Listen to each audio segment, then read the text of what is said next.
दोस्तों, एक ऐसा शराब जो जनरेशन टू जनरेशन चलता आ रहा है और एक ऐसा डॉक्टर जो भूतों के ऊपर स्टडी करता है। कुछ ऐसी ही चीज़ों के बारे में हमारी आज की कोरियन हॉरर मूवी जिसका नाम है द चोजन फॉरबिडन केव होने वाली है। ये मूवी बहुत ही ज़्यादा इंटरेस्टिंग है और IMDb ने इसे 5.1 आउट ऑफ 10 की रेटिंग्स दी है और इस मूवी को 87% गूगल यूजर्स ने भी लाइक किया है। ये मूवी फोकस करती है एक माँ और उसकी बेटी पे जिनके साथ कुछ खतरनाक हॉन्टिंग्स होने लगती है।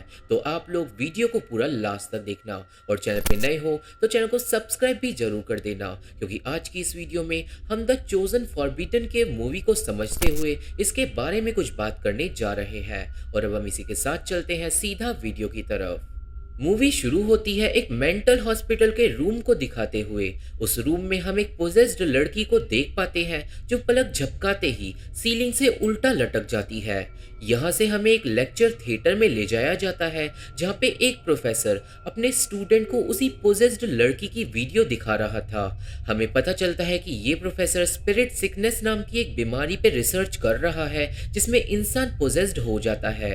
प्रोफेसर इस बीमारी के बारे में बच्चों को भी पढ़ा रहा था और इस बीच में हम प्रोफेसर के हाथ पे एक अजीब निशान को देख पाते हैं और प्रोफेसर को एक आत्मा भी दिखाई देती है।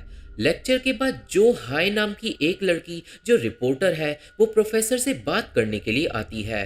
प्रोफेसर जो हाय को इग्नोर कर देता है क्योंकि वो मीडिया की नज़र में नहीं आना चाहता था, पर जो हाय ये कसम खा चुकी थी कि वो प्रोफेसर का इंटरव्यू लेके ही रहेगी। सीन जाता है प्रोफेसर के प्राइवेट कैबिन में, जहाँ पे हमें पता चलता है कि प्रोफेसर उन लोगों की मदद करता है जिन्हें लगता है कि आत्माएं उनके पीछे पड़ी है। कैबिन में प्रोफेसर के पास उसका असिस्टेंट पार्क जी आता है जो नेक्स्ट पेशेंट की डिटेल्स लाया था। प्रोफेसर की नेक्स्ट पेशेंट का नाम है ली ओक जो कैबिन में एंटर करती है। प्रोफेसर ली ओक को एक चेयर पे बिठा देता है और वो उससे कुछ सवाल पूछता है और हमें पता चलता है कि ली ओक को कुछ आवाजें सुनाई देती है। इसके बाद प्रोफेसर ली ओक के ऊपर कुछ हिप्नोटिक टेक्निक को यूज करता है और ली ओक हिप्नोटाइज हो जाती है। ली ओक अब नींद में एक दूसरी दुनिया में पहुंच जाती है और ली ओक के साथ ही साथ पार्क जी भी कुछ अजीब बिहेव कर रहा था। हमें पता चलता है कि पार्क जी असल में एक मीडियम है जो लोगों को स्पिरिट वर्ल्ड से कनेक्ट कर सकता है और इस वक्त पार्क जी ने ली ओक से खुद को कनेक्ट कर लिया है। अब इस पूरे सीन में हमें पता चलता है कि ली ओक का न्यू बॉर्न बच्चा कुछ टाइम पहले गुजर गया था और उसी की आवाजें ली ओक को सुनाई दे रही है। कुछ देर बाद ली ओक जाग जाती है और वो प्रोफेसर को बताती है कि उसने कुछ दिन पहले एक एग्जॉर्सिज्म को परफॉर्म करवाया था उसके बच्चे की आत्मा की शांति के लिए, और जिस औरत ने एग्जॉर्सिज्म को करा था उसने एक डॉल को ली ओक को दे दिया था। इसके जवाब में प्रोफेसर बोलता है कि तुम्हारी बीमारी की जड़ वही गुड़िया है जिसे तुम्हें यहाँ पे लाना होगा, और फिर ली ओक वहां से चली जाती है। सीन जाता है जो हाय के घर पे जो ली ओक का ऑनलाइन इंटरव्यू ले रही थी और वो ली ओक से प्रोफेसर के बारे में सब कुछ पूछ रही थी। अब तभी वहां पे जो हाय का पापा आता है जो उसकी बेइज्जती करने लगता है क्योंकि जो हाय 3 महीने से कोशिश कर रही है पर वो प्रोफेसर का इंटरव्यू अभी तक नहीं ले पाई है। पर जो हाय अपने पापा को बोलती है कि वो इंटरव्यू तो लेकर ही रहेगी। अब रात को सोते वक्त प्रोफेसर को एक सपना आता है जिसमें हमें पता चलता है कि प्रोफेसर की बीवी ने खुदकुशी कर ली थी और अपनी बीवी को मरता हुआ देखकर प्रोफेसर जाग जाता है। इसके बाद प्रोफेसर को पार्क जी का फोन आता है और फोन पे प्रोफेसर को पता चलता है कि उसका एक दोस्त जिसका नाम था ली जू वो कार एक्सीडेंट में मारा गया है। प्रोफेसर अब सीधा ली जू के फ्यूनरल में जाता है जहाँ पे सब लोग ली जू की बीवी के बारे में बातें कर रहे थे और हमें पता चलता है कि जब से ली जू की शादी हुई थी तब से ही उसकी फैमिली में लोग मर रहे हैं। प्रोफेसर अब पार्क जी से मिलता है और वो दोनों मॉर्ग में जाते हैं जहाँ पे पार्क जी को पता लगाना था कि लीजू की मौत कैसे हुई। पार्क जी अब लीजू की बॉडी पे हाथ रखता है और उसे दिखाई देता है लीजू जो अपनी बीवी के साथ गाड़ी में जा रहा था। उसकी बीवी सो रही थी और तभी लीजू काइंड ऑफ पोजेस हो जाता है। एक इविल स्पिरिट लीजू की आंखें ढक लेती है और वही इविल स्पिरिट गाड़ी का एक्सीडेंट करवा देती है और पार्क जी समझ जाता है कि लीजू की मौत एक नॉर्मल मौत नहीं है। ये सब जानने के बाद पार्क जी और प्रोफेसर जाते हैं हॉस्पिटल में, जहाँ पे वो दोनों मिलते हैं लीजू की बीवी किमजो से। वो दोनों किमजो से बात करने की कोशिश करते हैं, पर किमजो उन दोनों को बहुत ही ज्यादा रूड रिस्पॉन्स देती है। इस सीन में किमजो के पास उसकी बेटी सी योन भी आती है, जिसने अपनी मम्मी के लिए एक ड्राइंग बनाई थी, पर किमजो अपनी बेटी की पेंटिंग को भी नहीं देखती। किमजो अब अपनी बेटी को लेके वहां से जाने लगती है, पर वो हॉलवे में बेहोश हो जाती है और डॉक्टर्स किमजो को संभालते हैं। बेहोशी की हालत में किमजो को एक सपना आता है, जिसमें वो कुछ सीढ़ियों से उतरना स्टार्ट करती है, पर वो सीढ़ियाँ बहुत ही ज्यादा गहरी थी। किमजो डरने लगती है और तभी उसके पैरों के पास एक घुंघरू आ जाता है। वो घुंघरू अब हवा में उड़ने लगता है और सीलिंग में एक छेद कर देता है, और उस सीलिंग के अंदर से एक सांप बाहर निकलता है जो किमजो पे हमला कर देता है, और किमजो जाग जाती है। मतलब किमजो के साथ कुछ ना कुछ गड़बड़ तो जरूर है। अब हॉस्पिटल में पार्क जी और प्रोफेसर फिर से किमजो से बात करने के लिए पहुंचते हैं, और इस बार किमजो उनसे बात करने के लिए मान जाती है। किमजो अब बताती है कि कुछ टाइम से वो अचानक ही बेहोश हो जाती है, और उसे ऐसा लगता है जैसे हर वक्त कोई उसका पीछा कर रहा हो, और उसे समझ नहीं आ रहा कि वो क्या करे। प्रोफेसर किमजो को बोलता है कि वो अपने दोस्त की वाइफ की मदद जरूर करेगा और उसे अब डरने की जरूरत नहीं है। इसके बाद हमें जो हाई और पार्क जी को साथ में दिखाते हैं, जहाँ पे जो हाई पार्क जी को अपना पर्सनल डिटेक्टिव बनने के लिए बोलती है, और पार्क जी भी जो हाई की मदद करने के लिए तैयार था। दूसरी तरफ हमें किमजो और सी योन को दिखाते हैं, जहाँ पे किमजो अपनी बेटी को स्कूल छोड़कर आती है, पर उन दोनों की बातों से हमें पता चलता है कि कभी कभी किमजो पोजेस भी हो जाती है, और वो अपनी बेटी से उस टाइम पे बहुत ही बुरा बर्ताव करती है। अब सियोन को छोड़ने के बाद किमजो जाती है काम पे, और हमें पता चलता है कि वो एक डायरेक्टर है। किमजो अपनी असिस्टेंट को बेसमेंट में एक आर्टिफैक्ट को लेने के लिए भेजती है, पर जब असिस्टेंट नीचे जाती है तो उसके पीछे हम एक स्पिरिट को देख पाते हैं। बेसमेंट में लाइट भी काम नहीं करती, और इसलिए असिस्टेंट अपने फोन की फ्लैश के साथ आगे बढ़ती है, पर से कुछ अजीब आवाजें अपने पीछे से आने लगती है। असिस्टेंट उस आर्टिफैक्ट को ढूंढने की कोशिश करती है, पर तभी एक बहुत बड़ी पेंटिंग उस पे गिर जाती है, और वो असिस्टेंट डर के वहां से भाग जाती है। उसके भागते ही बेसमेंट में लाइट वापस आ जाती है, और हम कुछ ब्लडी पैरों के निशानों को उसके पीछे देख पाते हैं। वो असिस्टेंट अब सीधा घर भाग जाती है, पर गराज में उसकी गाड़ी के ऊपर कोई आ जाता है जो उसकी छत पे बहुत जोरों से पीटने लगता है। असिस्टेंट गाड़ी से निकलकर चेक करती है तो उसे गाड़ी के ऊपर ब्लडी डेंट्स मिलते हैं, और वो असिस्टेंट बहुत ही ज्यादा डर जाती है और तुरंत ही एलिवेटर में भागती है, पर एलिवेटर में एक इविल स्पिरिट उसका गला पकड़ लेती है और उस असिस्टेंट को बुरी तरीके से मार डालती है। सीन अगले दिन पे शिफ्ट होता है, जहाँ पे जोहाई प्रोफेसर की बिल्डिंग के पास ही में थी, और पार्क जी उसे प्रोफेसर के बारे में जानकारी दे रहा था। प्रोफेसर उस टाइम पे किमजो से इंटरव्यू ले रहा था, और वो उसे नेक्स्ट डे स्पिरिट सिकनेस के चेकअप के लिए बुलाता है। इसके बाद किमजो जब अपने घर जाकर नहाती है तो वो देखती है कि उसके बाल सफेद हो गए हैं, और उसकी आंखें अपने आप लाल हो जाती है। उस रात को किमजो अपनी बेटी के बारे में एक बुरा सपना देखती है, और जागने के बाद जब वो सियोन को जाके चेक करती है तो सियोन अपने कमरे में नहीं होती। किमजो सियोन को पूरे घर में ढूंढती है, पर वो उसे कहीं भी नहीं मिलती, और फिर सियोन को ढूंढने के चक्कर में वो सीढ़ियों पे पहुंच जाती है। किमजो सीढ़ियों से नीचे देखती है और उसे एक इविल स्पिरिट दिखाई देती है जो उस पर अटैक कर देती है। किमजो बचकर भागती है और उसे सियोन मिल जाती है जो नींद में चल रही थी। अब हमें प्रोफेसर को दिखाते हैं, जिसके पास आती है जोहाई, और वो प्रोफेसर को बोलती है कि उस पे किमजो के बारे में एक इम्पोर्टेंट खबर है। प्रोफेसर अब जोहाई को घर के अंदर बुला लेता है, और जोहाई प्रोफेसर को एक वीडियो रील देती है, और वो बोलती है कि इस वीडियो से प्रोफेसर को किमजो के बारे में बहुत कुछ पता चलेगा। पर वीडियो के बदले जोहाई प्रोफेसर से किमजो वाले केस को फिल्म करने की परमिशन मांगती है। प्रोफेसर जोहाई की बात नहीं मानता, पर तभी किमजो अपनी बेटी को लेके रोते हुए प्रोफेसर के पास पहुंच जाती है, और वो उससे मदद मांगने लगती है।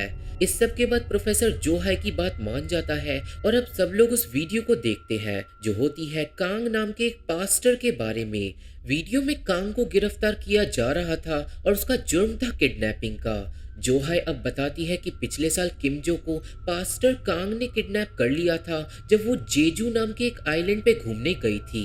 किडनैपिंग के 3 महीने बाद पुलिस को किमजो मिल गई थी, और जब ये बातें प्रोफेसर को पता चलती है तो वो किमजो को पूरी सच्चाई बताने के लिए बोलता है। अब किम जो बताती है कि जो भी जो हाय ने बताया वो सब कुछ सच है, पर किम जो को कुछ भी याद नहीं है कि पास्टर कांग ने उसके साथ क्या किया था। किम जो ये भी बताती है कि वो एक अडॉप्टेड चाइल्ड है और उसके मम्मी पापा ने उसे जेजू आइलैंड के ही एक ऑर्फन एज से अडॉप्ट किया था और इसलिए ही किम जो वहाँ पे घूमने गई थी।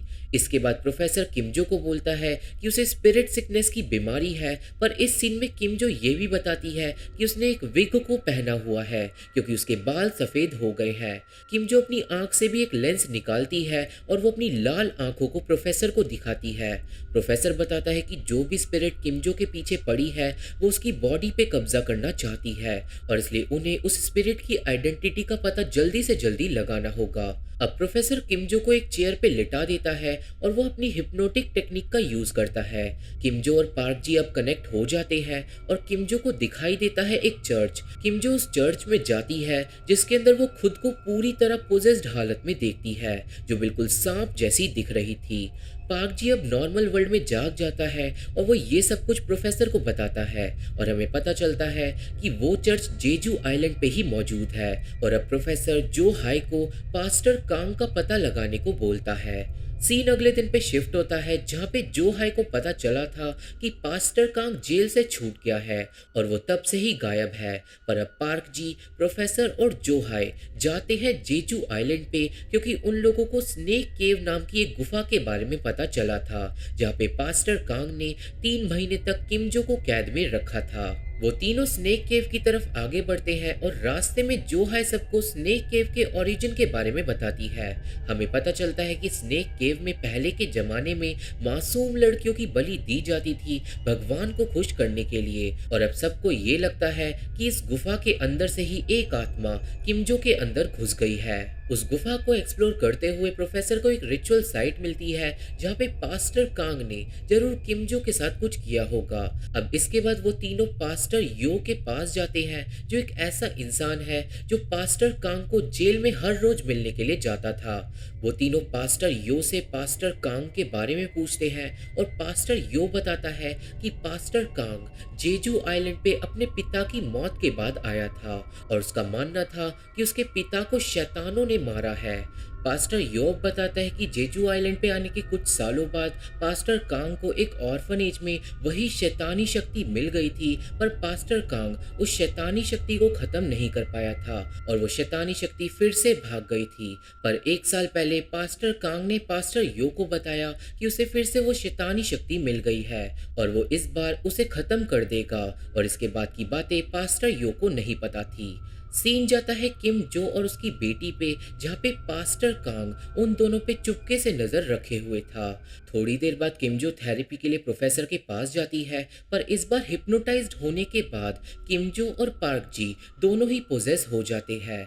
किम जो के अंदर वाली आत्मा डायरेक्ट प्रोफेसर से बात करती है और पोजेस्ड किम जो वाइट स्नेक शमन का नाम लेती है और फिर वो आत्मा चुप हो जाती है। पार्क जी के मुंह से खून निकलने लगता है और किम जो भी बहुत ज्यादा एंशियस हो जाती है, मतलब अब वो आत्मा और ज्यादा आक्रामक हो गई है। पर इतना तो साफ हो गया था कि वो आत्मा स्नेक केव से ही आई है। रात को अब जब किम जो अपने लेंस उतारती है तो वो देखती है कि उसकी आंखें बिल्कुल ठीक हो गई है और ये बात उसे खुश कर देती है। पर इसके बाद जब किम जो सी योन के साथ किचन में होती है तो वो अपनी बेटी के अंदर कुछ चेंजेस नोटिस करती है। थोड़ी देर बाद जब सब काम खत्म हो जाता है तो किम जो को अपने घर में पैरों के निशान दिखते हैं जो उसे ले जाते हैं सी योन के कमरे में। कमरे में किम जो देखती है कि उसकी बेटी चादर ओढ़ के बैठी हुई है और जैसे ही किम जो चादर को हटाती है उसके होश उड़ जाते हैं।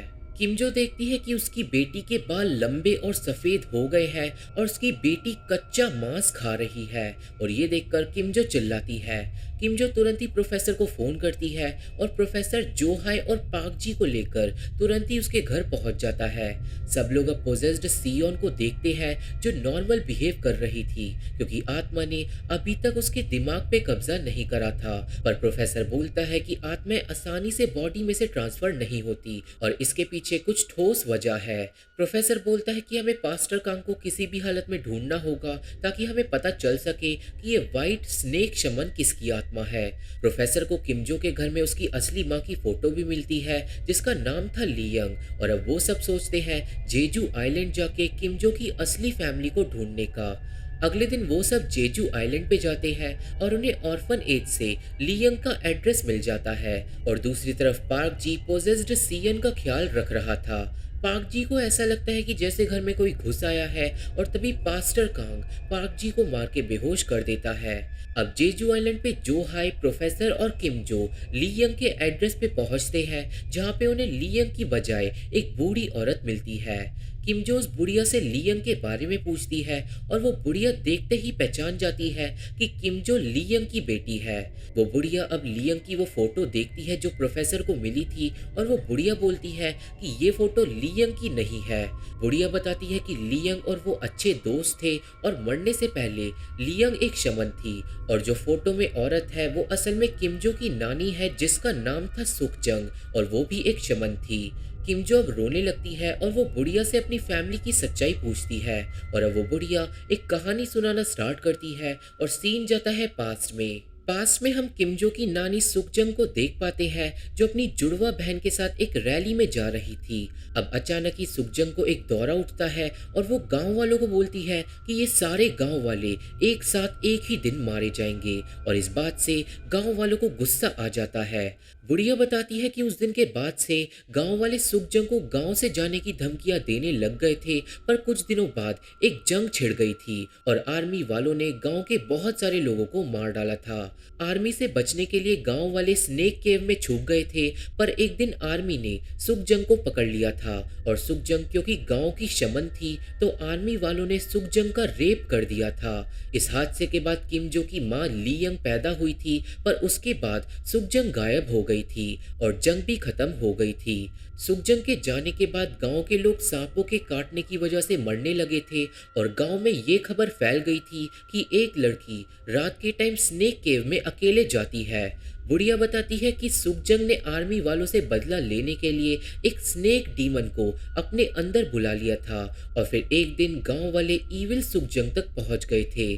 सुखजंग पूरी तरीके से पोजेस्ड हो चुकी थी, और वो बोलती है कि वो जब तक शांत नहीं होगी जब तक वो उन लोगों को नहीं मार देगी जिन्होंने उसका रेप किया था, और वो अपने सारे दुश्मनों को खत्म कर देगी। सुखजंग को रोकने के लिए गांव वालों ने उसको मार डाला था और एक पवित्र चाकू का इस्तेमाल करके उसकी गर्दन अलग कर दी थी, पर इस सब के बाद भी सुखजंग नहीं रुकी थी। सुखजंग की इविल स्पिरिट फिर बदला लेने के लिए वापस आई थी, और फिर उसने लियंग को पोजेस कर लिया था, और अब लियंग के बाद वो किमजो के पीछे पड़ गई है, और अभी तक जितने भी लोग मारे गए हैं वो सब आर्मी या फिर गांव वालों के डिसेंडेंट है। अब क्योंकि प्रोफेसर को सारी कहानी पता चल गई थी तो वो अब आत्मा को भगा सकता है, क्योंकि उसे आत्मा का नाम भी पता चल गया था। वो सब लोग अब घर पहुंचते हैं जहाँ पे पार्क जी बताता है कि पास्टर कांग ने सियन को किडनैप कर लिया है, और अब किमजो रोने लगती है, पर प्रोफेसर समझ चुका था कि पास्टर कांग श्राप को खत्म करने का तरीका जानता है, और वो सियन को सीधा जेजू आइलैंड के चर्च में ले गया होगा। सीन जाता है चर्च में जहाँ पे पास्टर कांग ने पोजेस्ड सियन को बांध रखा था, और अब सुखजंग ने पूरी तरीके से सियन पे कब्जा कर लिया था। पास्टर कांग अब पोजेस्ड सियन को होली चीजों से चोट पहुंचाता है, और दूसरी तरफ चर्च के बाहर प्रोफेसर सारे लोगों के साथ पहुंच जाता है। अब पास्टर कांग उसी पवित्र चाकू को लेके आता है और वो पोजेस्ड सियन को मारने वाला था, पर सुखजंग की आत्मा सियन को आजाद कर देती है और पास्टर कांग को अपने वश में कर लेती है। मास्टर कांग अब खुद के कंधे के अंदर ही चाकू मार लेता है, और तभी वहां पे किमजो आ जाती है जो अपनी बेटी को हवा में उड़ता हुआ देखती है। किमजो रोते हुए अपनी नानी से सियोन को छोड़ने के लिए बोलती है, पर सुखजंग बोलती है कि तुम्हें खुश होना चाहिए क्योंकि तुम्हारी बेटी बुरे लोगों को सबक सिखा रही है। किमजो बोलती है कि नानी आप मेरा शरीर ले लो पर मेरी बेटी को छोड़ दो, और फिर सुखजंग की आत्मा सियोन को छोड़ देती है। अब तभी बाकी लोग भी वहां पे पहुंच जाते हैं और वो सब लोग सियोन को संभालते हैं, पर अब किमजो पोजेस हो जाती है। अब तभी पास्टर कांग किमजो पे हमला कर देता है, पर प्रोफेसर पास्टर कांग को रोक देता है और पार्क पार्क जी पोजेस्ड किमजो को पकड़ लेता है। पार्क जी और प्रोफेसर मिलकर किमजो को एक आल्टर पे बेड़ियों से बांध देते हैं और पास्टर कांग बोलता है कि अगर हमने सुखजंग की आत्मा को किमजो के शरीर में नहीं मारा तो कर्स कभी भी खत्म नहीं होगा। अब पोजेस्ड किमजो चिल्लाती है और सारी की सारी खिड़कियां टूट जाती है और पार्क जी बेहोश हो जाता है। प्रोफेसर अब उस पवित्र चाकू को उठा लेता है और किमजो के ऊपर रख देता है और वो स्पिरिट बोलती है कि वो चाहे कुछ भी हो जाए वो कभी भी नहीं रुकेगी। अब किमजो की आत्मा अपनी बॉडी में सुखजंग से लड़ने लगती है और प्रोफेसर किमजो को नहीं मार पाता, पर तभी कुछ देर के लिए किमजो को होश आ जाता है और वो प्रोफेसर का हाथ पकड़कर खुद को चाकू से स्टैब कर लेती है। ऐसा करते ही किमजो के शरीर से सुखजंग की आत्मा निकलकर भाग जाती है और सुखजंग नॉर्मल हो जाती है, पर वो बुरी तरह घायल हो गई थी।